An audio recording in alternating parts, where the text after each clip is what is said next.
কয়েকদিন আগে এখানে একজনের বাড়ির থেকে কুচি কুচি লাই পাতা দিয়ে গেছে, মানে লাই পাতা বিক্রি করে গেছে। তো নিয়েছিলাম, বানানো আর হচ্ছে না এটা সেটা জন্য আজ ভাবলাম যে সকালবেলায় আজকে পেরে রেখেছি লাই পাতাগুলো, এত ফ্রেশ ছিল, কিন্তু ফ্রিজে ঢুকে বসে আছে, বানানো আর যাচ্ছে না, আজকে বানাবো। তো লাই পাতাটা অবশ্যই এখানকার নাগাল্যান্ড স্টাইলেই একটু বানাচ্ছি।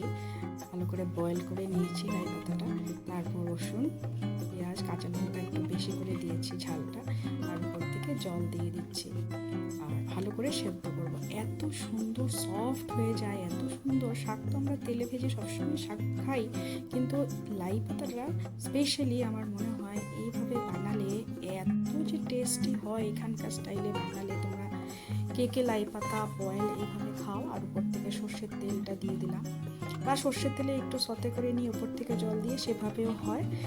একটুখানি সর্ষের তেল দিলে খুব সুন্দর জিনিসটা মিশে যায়, আর খাওয়ার সময় ভাতের সাথে, গরম গরম ভাতের সাথে এত ভালো লাগে খেতে। অন্য কিছুই দিতে হয় না, পরিমাণ মতো একটু ঝাল আর নুন দিলেই হয়ে যায়, আর কোনো মশলাই দিতে লাগে না। আমি একটুখানি হলুদ দিয়েছি, আর গরম গরম ভাতে মনে হয় যে এটা একটা অন্য রকমের, অন্য লেভেলের টেস্ট। যারা খেয়েছে এভাবে এখানকার স্টাইলে তারা জানে যে এত টেস্টি লাগে খেতে। বিশেষ করে একটু গরম ভাত অবশ্যই দরকার হয়, কারণ গরম ভাত না হলে খেতে ভালো লাগবে না।